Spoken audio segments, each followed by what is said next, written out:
Les chatbots sont des solutions incontournables. Ils peuvent être un atout précieux pour augmenter le nombre de conversions et améliorer l'expérience utilisateur sur votre site web. L'utilisation d'un chatbot HubSpot est une façon efficace pour mettre un service client automatisé disponible 24 heures sur 24 sur votre site internet. Cette vidéo vous montrera avec des exemples, étape par étape, comment configurer facilement votre chatbot et l'afficher sur votre site web. Voici comment configurer votre chatbot HubSpot en quelques étapes. Connectez-vous à votre compte HubSpot. Accédez à l'onglet Conversation, Chatflow. Cliquez sur le bouton orange Créer un Chatflow. À partir de là, en choisissant Site web, vous allez pouvoir soit commencer à partir d'un modèle ou commencer à partir de zéro. Nous allons commencer à partir de zéro. N'oubliez pas de configurer votre message de bienvenue. Tous les messages sont personnalisables. Vous pouvez personnaliser les réponses prédéfinies, par exemple pour les questions fréquentes qui reviennent souvent, de façon à orienter les utilisateurs vers la bonne rubrique de votre site web.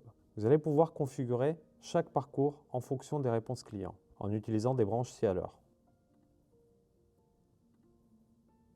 Dans cet exemple, avec le support, si le client cherche à contacter le support, nous avons prévu de l'orienter vers la base de connaissances. Ensuite, si le client n'a pas trouvé la solution dans la base de connaissances, nous pouvons obtenir ses coordonnées pour commencer à préparer la création automatique d'un ticket. Donc ici, on va lui demander à quelle adresse mail on peut le recontacter et quel est son nom, de façon à remplir les propriétés nécessaires pour la création du ticket. Ensuite, nous pouvons automatiser la création du ticket avec les informations nécessaires et le problème que le visiteur aurait décrit à la demande du chatbot.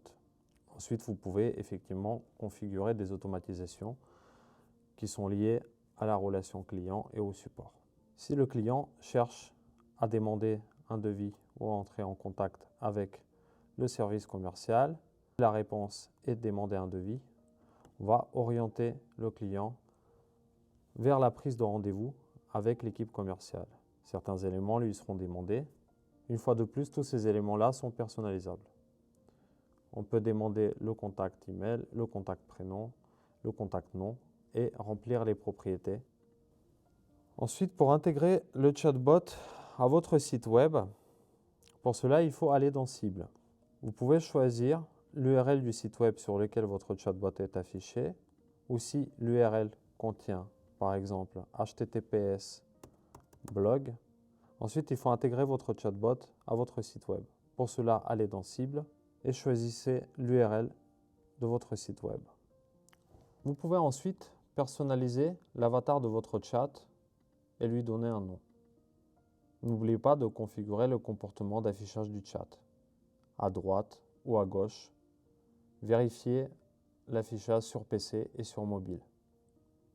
Dans les options, vous pouvez définir la disponibilité du chat. Vous pouvez également consentir à la collecte des cookies par le chat, ainsi que le consentement à traiter les données, de façon à recueillir un consentement avant de démarrer chaque conversation.